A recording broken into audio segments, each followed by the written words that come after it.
দেখুন, এই এসআইআর তৃণমূলের মনে যে ধরনের আতঙ্ক তৈরি করেছে কারণ আমরা বুঝতে পারছি না, সেই জন্য এই এসআইআরকে আইদার বন্ধ করার চেষ্টা করা, এসআইআরকে কেন্দ্র করে হুজ্জুতি করা, দাঙ্গা হাঙ্গামা করা, তার একটা চেষ্টা চলছে।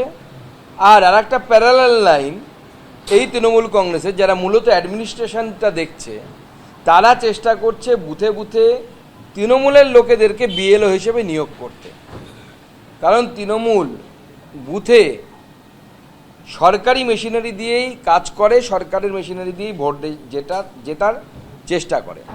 সেজন্য বহু জায়গায় বিএলও নিয়োগ এমন হয়েছে যে যারা তৃণমূল কংগ্রেসের অ্যাক্টিভ ওয়ার্কার, সেই অ্যাক্টিভ ওয়ার্কারদেরকে ডেলিভারেটলি বিডিওদেরকে ইনস্ট্রাকশন দিয়ে বিএলও করা হয়েছে।